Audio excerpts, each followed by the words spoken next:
ಭಾರತದ ರಾಷ್ಟ್ರೀಯ ಗೀತೆ ವಂದೇ ಮಾತರಂನ 150 ವರ್ಷಗಳ ಕುರಿತು ಸೋಮವಾರ ಅಂದರೆ ಇಂದು ಡಿಸೆಂಬರ್ 8ರಂದು ಲೋಕಸಭೆಯಲ್ಲಿ ವಿಶೇಷ ಚರ್ಚೆ ನಡೆಯಲಿದೆ.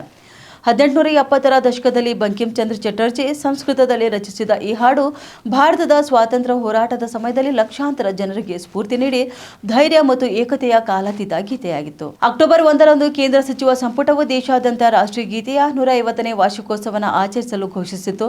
ಇನ್ನು ಡಿಸೆಂಬರ್ 7ರಂದು ಈ ಗೀತೆ 150ನೇ ವಾರ್ಷಿಕೋತ್ಸವವನ್ನು ಆಚರಿಸುತ್ತಿದ್ದು, ಭಾರತದ ರಾಷ್ಟ್ರೀಯ ಗೀತೆಯ 150 ವರ್ಷಗಳನ್ನು ಗುರುತಿಸಲು ಲೋಕಸಭೆಯಲ್ಲಿ 10 ಗಂಟೆಗಳ ವಿಶೇಷ ಚರ್ಚೆಯನ್ನು ನಿಗದಿಪಡಿಸಲಾಗಿದೆ. ಈ ಸಂದರ್ಭದಲ್ಲಿ ಕೇಂದ್ರ ಗೃಹ ಸಚಿವ ಅಮಿತ್ ಶಾ ಮತ್ತು ರಕ್ಷಣಾ ಸಚಿವ ರಾಜನಾಥ್ ಸಿಂಗ್ ಮಾತನಾಡುವ ನಿರೀಕ್ಷೆ ಇದೆ. ಪ್ರಧಾನಿ ನರೇಂದ್ರ ಮೋದಿ ಕೂಡ ವಂದೇ ಮಾತರಂ ಬಗ್ಗೆ ಸದನವನ್ನ ಉದ್ದೇಶಿಸಿ ಮಾತನಾಡಲಿದ್ದಾರೆ. ಭಾರತ ಸ್ವಾತಂತ್ರ್ಯ ಪಡೆಯುವ ವರ್ಷಗಳ ಮೊದಲು ಕಾಂಗ್ರೆಸ್ ಹಾಡಿನ ಪ್ರಮುಖ ಚರಣಗಳನ್ನು ಕೈಬಿಟ್ಟಿದೆ ಎಂದು ಅವರು ಈ ಹಿಂದೆ ಆರೋಪ ಮಾಡಿದರು.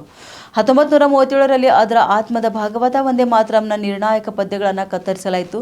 ವಂದೇ ಮಾತರಂ ಅನ್ನು ಮುರಿದು ತುಂಡುಗಳಾಗಿ ಹರಿದು ಹಾಕಲಾಯಿತು ಎಂದು ಪ್ರಧಾನಿ ಯಾರನ್ನು ಹೆಸರಿಸದೆ ಆರೋಪ ಮಾಡಿದರು. ಇದಕ್ಕೆ ಪ್ರತಿಯಾಗಿ ಕಾಂಗ್ರೆಸ್ ರವೀಂದ್ರನಾಥ್ ಠಾಗೋರ್ ಅವರು ಮಾಜಿ ಪ್ರಧಾನಿ ಜವಾಹರ್ಲಾಲ್ ನೆಹರು ಅವರಿಗೆ ಬರೆದ ಪತ್ರವನ್ನು ಉಲ್ಲೇಖಿಸಿ ಅದರಲ್ಲಿ ಅವರು ಸ್ವತಃ 2 ಚರಣಗಳನ್ನು ರಾಷ್ಟ್ರೀಯ ಗೀತೆಯಾಗಿ ಅಳವಡಿಸಿಕೊಳ್ಳುವಂತೆ ಕೋರಿದರು. ಪ್ರಧಾನಿ ಮೋದಿ ಇದೀಗ ಸುಳ್ಳು ಆರೋಪ ಮಾಡುತ್ತಿದ್ದಾರೆ ಎಂದು ಕಾಂಗ್ರೆಸ್ ಆರೋಪ ಮಾಡಿದೆ.